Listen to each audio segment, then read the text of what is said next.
bagian yang kedua telah diceritakan, Bu Kadir merasa kalau kehidupan rumah tangganya miskin dan serba kekurangan. Dia mengharap sekali agar Pak Kadir suaminya yang menjabat kepala desa bisa merubah nasibnya. Namun Pak Kadir mempunyai prinsip yang cukup kuat. Dia tetap pada pendiriannya.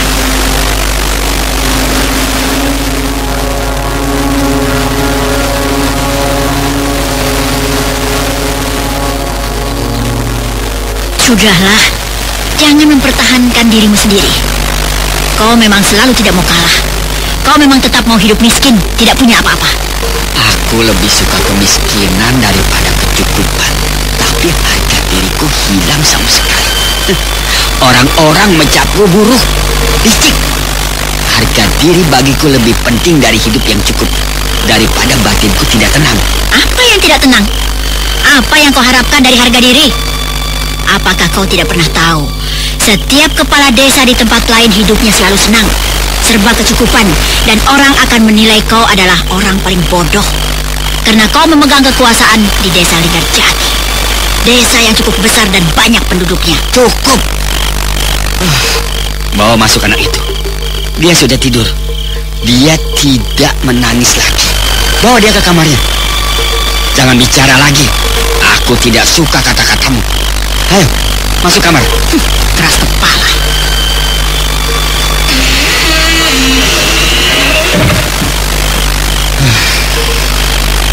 Aku mengerti apa maumu, istriku. Tapi kau juga harus mengerti diriku. Kita hidup miskin memang sejak lama. Sejak kita kawin dulu. Sejak kita belum punya anak. Tapi kini anak kita sudah 3. Tapi aku tetap tidak akan mau senang jika dengan jalan menggunakan kesempatan jabatan sebagai kepala desa. Pak Kadir perlahan-lahan bangun dari duduknya. Dia kemudian membuka pintu kamarnya dan melihat istrinya sedang berbaring di samping bayinya yang tertidur lelap. Kedua mata istrinya itu berkaca-kaca. Tidak ada manusia yang tidak mau hidup senang. Apalagi jika dia keadaannya seperti aku ini. Tapi aku akan senang jika kau mengajak anak-anak kita mengerti keadaanku. Mengerti keadaan kita. Mereka memang butuh segalanya. Tapi aku tidak pernah merasa menelantarkan anak-anak. Mereka semua sehat. Mereka semua makan banyak. Mereka juga sering main dengan riang gembiranya. Tapi mereka tidak merasakan kebahagiaan hidup yang cukup. Mereka hanya anak-anak. Mereka tidak mengerti apa-apa. Mereka hanya tahu kegembiraan. Mereka tidak sadar kalau sebenarnya hidupnya miskin, serba kekurangan. Mungkin kau hanya bisa sampai mengusahakan makan cukup, lain itu tidak. Aku takut kemiskinan keluarga kita dibatasi dengan wibawa, harga diri. Sementara anak-anak kita harus terus dijejali dengan kesusahan hidup. Lebih baik kau jadi petani biasa, Pak. Jadi petani akan lebih besar artinya bagiku. Jika menjabat kepala desa hanya karena wibawa dan harga diri. Kita harus sadar, kita ini siapa? Kita lahir dari orang yang tidak mampu. Untuk apa harga diri harus dipertahankan? Dasarnya kita petani yang miskin. Tidak ada harga diri membatasi kemiskinan itu. Menjadi petani dengan keringat yang punya hasil baik adalah lebih terhormat dari orang yang kaya karena memanfaatkan jabatannya. Alah, sudahlah. Jangan terus berkata-kata. Aku mau tidur. Aku mau tidur pulas. Jangan ganggu aku lagi. Kasihan kau, istriku. Kau belum mengerti arti segala tata cara hidup baik.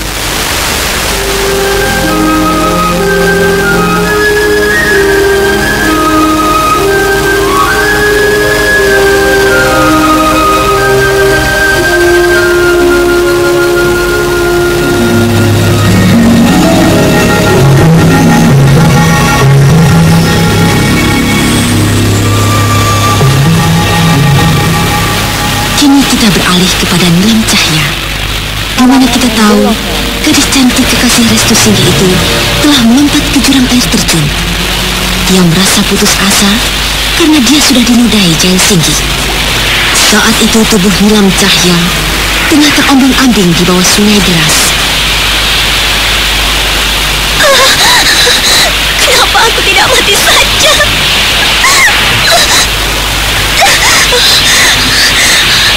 Aku akan mendiamkan diriku terbawa arus air sungai ini.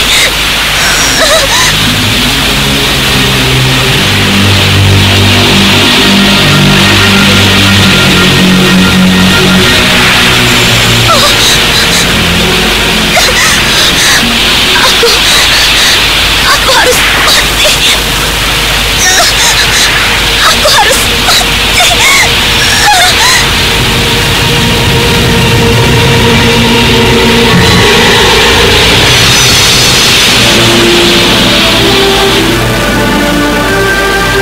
Begitulah nasib gadis cantik itu.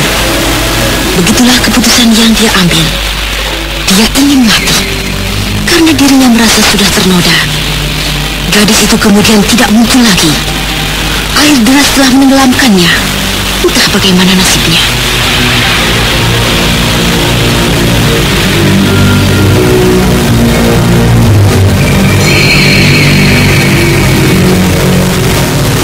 Sementara itu, peristiwa kematian Gosin telah menggemparkan desa Linggarjati. Karena masih ada hubungannya dengan kemunculan perempuan aneh yang sering muncul tengah malam.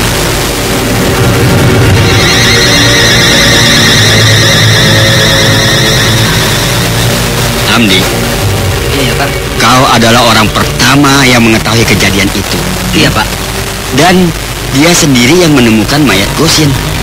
Mayat itu berada di antara reruntuhan rumah tua. Bukankah sesuatu hal yang aneh? Hah? Apalagi kematiannya tidak diketahui. Tapi menurut Hamdi sendiri, Gosin telah menjadi korban perempuan siluman, bukan? Benar. Kalian juga perlu tahu bahwa di desa kita ini telah muncul seorang perempuan cantik setiap tengah malam. Kalian harus berhati-hati, karena sepertinya perempuan itu bukan manusia. Perempuan itu seperti siluman. Dan saya sudah melaporkan semua itu pada Bapak Kepala Desa. Iya. Dan mayat Gosin sendiri, menurut Hamdi, mayatnya gentayangan. Meeting lagi. Kabur yuk. Iya, yuk. Telepon bos dulu deh. Bos, saya absen ya. Tadi siang makan buru-buru, bos. Terus keanginan naik motor. Ini perut kembung dan begah, bos. Bos, saya ikut meeting sore ya. Mahnya kambuh, perih banget. Iya. Bos, lambung saya perih, mual dan muntah terus. Akut. Bos, Don, di speaker ya. Buat kalian yang selalu kompak, Anton, minum Gazero. Cepat atasi kembung dan begah. Rini yang sakit mah, minum Proma. Dan Lina yang kena mah akut, minum Proma Double Action. Kalau kalian punya masalah lambung, solusinya bukan ngabur dari meeting, tapi percayakan pada ahlinya lambung. Saya tunggu kalian di ruang meeting. Siap, Bos. Lambung sehat bersama Proma, ahlinya lambung. baca aturan pakai.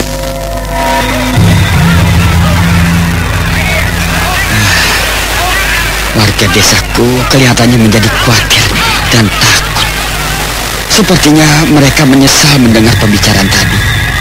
Tapi mereka memang harus tahu, karena untuk kepentingan mereka. Aku tidak mau segala kejadian yang menyangkut keamanan desa dan wargaku ini ditutupi. Aku juga penasaran, apakah benar apa yang dikatakan Hamdi, bahwa telah muncul perempuan siluman di desa ini. Bagaimana Pak Kepala Desa? Aku jadi khawatir dengan sikap wargaku. Mereka jadi merasa ketakutan dan khawatir sekali setelah kita jelaskan tadi. Jangan-jangan mereka malah tidak ada yang mau menjaga keamanan malam. Saya kira tidak mungkin, Pak. Bukankah ada baiknya kita memang perlu menjelaskan pada mereka? Dengan taunya persoalan yang ada di desa kita ini, mereka justru harus lebih hati-hati, Pak.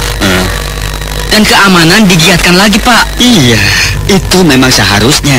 Biar nanti saya yang akan mengatasi mereka, Pak. Iya. Aku beri kepercayaan padamu, Hamdi.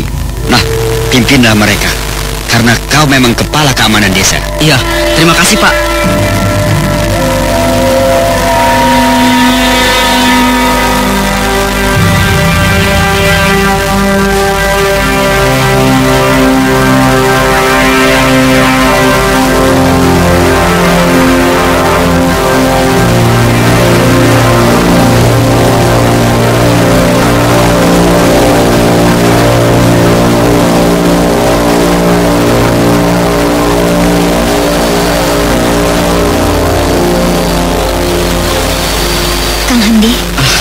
kau, Darsi? Kenapa jadi melamun begitu, Kang? Bukankah sudah waktunya kau harus berangkat? Hari sudah malam. Nanti orang-orang menunggumu di pos jaga. Bukankah kau sudah diberi kepercayaan kepada Bapak Kepala Desa? Rasanya aku malas sekali. Aku tidak enak badan sih. Kenapa? Apalagi sekarang tidak ada Gosin. Tidak enak. Jangan begitu, Kang. Tidak enak dengan Bapak Kepala Desa. Kalau kau memang tidak mau jaga malam ini, kau temui dulu mereka. Kau kan bisa bilang dulu sama mereka. Kau tidak takut aku tinggal sendiri? Kenapa kau harus bertanya begitu, Kang? Aku memang penakut. Apa sebaiknya kau tidak perlu pergi, Kang Hamdi? Tidak. Aku memang harus memberitahu mereka dulu. Setelah itu, aku akan cepat-cepat kembali sih. Kalau begitu, sebaiknya kau cepat pergi, Kang. Mumpung hari belum tengah malam. Dan cepatlah kembali ya, Kang. Iya, aku pergi dulu sih. Iya, hati-hati, Kang. Jangan tinggalkan aku lama-lama. Aku takut.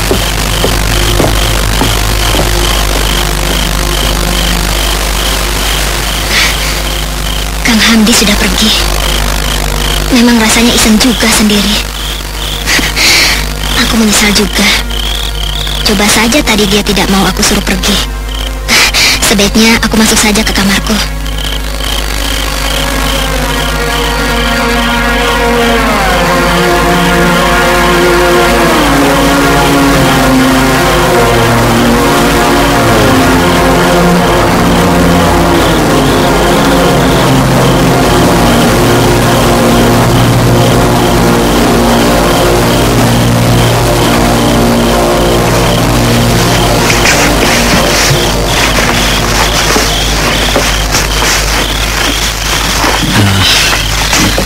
Aku harus cepat sampai di rumah Bapak Kepala Desa. Setelah itu, aku harus cepat-cepat pulang. Kasihan Darsi, istriku sendirian. Hamdi begitu tergesa-gesa dan ingin cepat sampai di rumah kepala desanya. Dan akhirnya, Hamdi sampai di rumah Pak Kadir, kepala desanya itu. Pak Kadir. Pak Kadir. Oh, sebentar. Saya buka pintunya.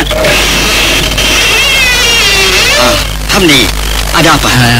Saya hanya mau melaporkan, Pak. Malam ini saya tidak bisa jaga. Saya sedang tidak enak badan, Pak. Istri saya takut sendiri di rumah. Nampaknya kau seperti orang takut. Apa benar karena kau tidak enak badan, kau tidak jaga? Atau mungkin kau takut? Takut, Pak. Takut apa? Saya memang tidak bisa jaga malam ini. Dan semua sudah saya serahkan pada warga lainnya. Oh, baiklah. Saya juga sebentar lagi akan berangkat ke pos jaga. Begitu saja, Pak. Saya mohon pamit. Mari. Iya, ya. Aneh. Kenapa tiba-tiba saja Hamdi tidak mau jaga malam ini? Padahal siang tadi dia begitu semangat mengerahkan warga desa untuk menjaga keamanan desa. Sikapnya aneh. Dia seperti orang ketakutan.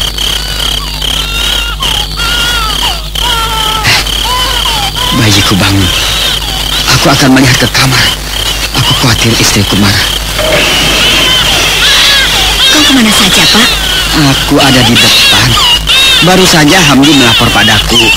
Mari, biar aku gendong anak itu. Tidak perlu. Urusi saja tugas-tugasmu itu. Aku khawatir sampai kau selesai menjadi kepala desa, kemiskinan keluarga kita tetap tidak akan berubah.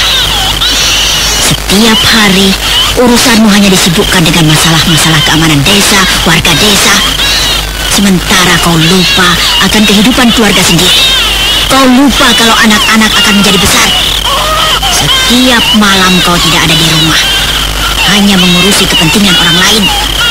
Kau tidak pernah mau tahu bagaimana untuk persiapan besok. Besok lagi, dan seterusnya. Untuk keluarga kita. Kau terlalu menuntut banyak dari aku. Padahal sejak kita hidup semula, tidak ada persoalan lain. Kenapa setelah aku menjadi kepala desa, justru sikapmu macam-macam? Keinginanmu begitu besar ingin hidup senang, dan jabatanku seolah menjadi ketergantungan. Alah, sudahlah. Aku lelah bercakap-cakap denganmu. Kalau kau mau pergi, pergilah. Besok saja kau kembali. Jangan pikirkan anak-anak. Aku memang akan pergi. Aku harus menemui wargaku di pos jaga. Ya sudah, pergilah. Aku mau tidur. Pak Kadir akhirnya keluar dari kamarnya. Walaupun dia tahu istrinya marah, laki-laki itu terus saja keluar dan pergi. Nita. Ayo sih, salam sama Tante Nita. Halo sayang. Halo Tante. Lucunya. Kalau Via pintar, bisa seperti Tante Nita. Obatin orang sakit. Mama juga pintar, obatin Via sakit diare. Oh ya?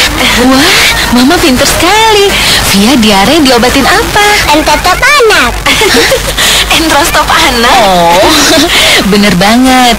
Entrostop anak memang obat diare anak pertama di Indonesia yang aman. Kandungannya aja herbal, ekstra kurkuma, jahe, teh, dan daun jambu biji. Banyak yang aku rekomendasiin pakai Entrostop anak karena stop diarenya, stop juga mulesnya. Rasa jahe lagi. Via suka banget. Tapi seumur Via aman kan? Oh, aman banget. Ya Via, Via kan di atas 2 tahun. 2 tahun. Untuk diare anak, pastikan Entrostop anak.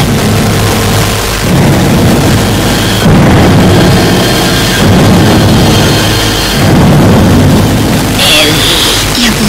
Kini penduduk desa ini sudah tahu akan kemunculanmu setiap tengah malam. Bukankah itu kesempatan buatku? Aku kini membutuhkan dirimu. Bu, apa yang ingin Ibu butuhkan dari diriku? Aku akan menggunakan wujudmu. Semua itu untuk memancing kehadiran Restu Singgih yang kita cari itu. Bukankah kita tidak tahu kalau Restu Singgih berada di mana saat ini? Untuk itu, wujud kecantikan wajahmu akan aku gunakan. Aku ingin memancing kemunculan Restu Singgih. Ayo, masuklah ke dalam wujudku ini. Masuklah, Dewi. Baiklah, Bu.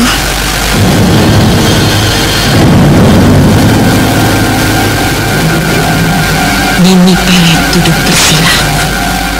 Dia bermaksud akan menggunakan wujud Dewi Sumbi putrinya itu.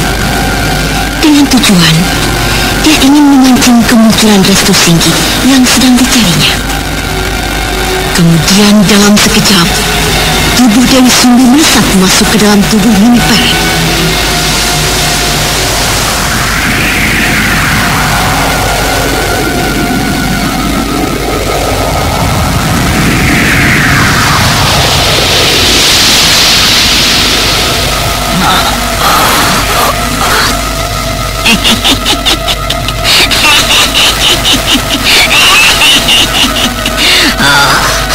Wajahku terasa bersih dan halus. Aku cantik. Ya, wujud putriku Dewi Sumbi sudah masuk ke dalam diriku.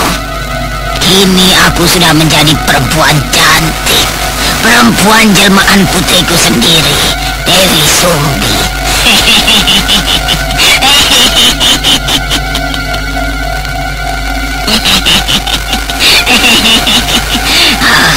Kini aku akan mencari Restu Singgih.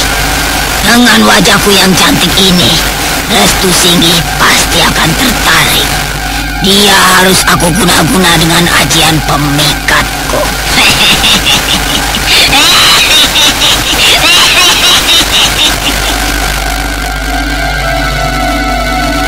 Sementara itu, di jalan desa yang gelap, nampak Hamdi pemuda desa tengah berjalan seorang diri. Dia baru saja dari pos jaga menemui kepala desanya. Aku sudah bertemu Pak Kadir, kepala desaku itu. Malam ini aku memang tidak jaga, tapi rasanya memang tidak enak sejak Kusing tiada.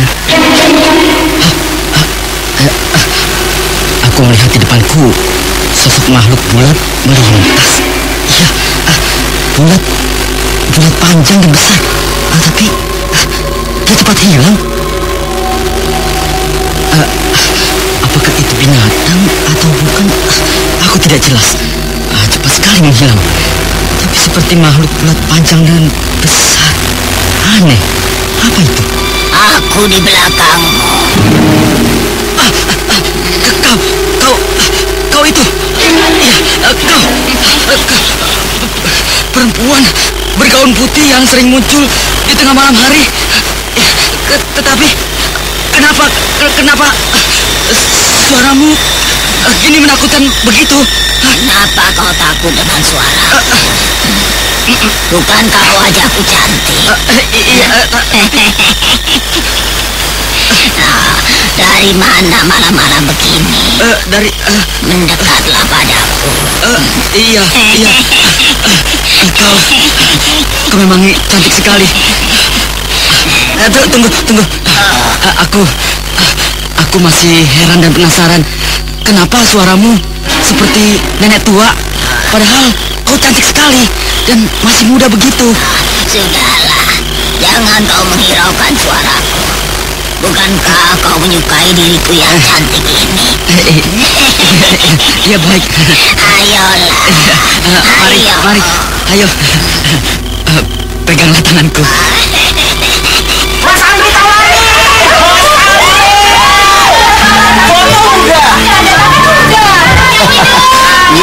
Iya, boleh. Dengerin ya. Aktivitas tinggi, olahraga berkeringat. Awas kamu kena gatal jamur. Artis mana mungkin kena gatal jamur? Siapa bilang artis gak pernah kena gatal jamur? Dulu saya pernah mengalaminya karena aktivitas padat, udara lembab, kepanasan, keringetan. Akibatnya saya kena gatal jamur. Gatel banget dan bau kaki lagi. Kan ada salep impor. Saya pernah coba salep impor. Bukannya sembuh, kulit malah gosong. Untung ada Kalpanax Cream. Kalpanax Cream aman di kulit, terpercaya dan cepat kerjanya. Makanya kalau gatal jamur jangan pakai sembarang salep. Pastikan Kalpanax Cream terbukti klinis atasi gatal jamur. Oleskan saja Kalpanax. Vital Bio Farma. Bagaimanakah kisah selanjutnya?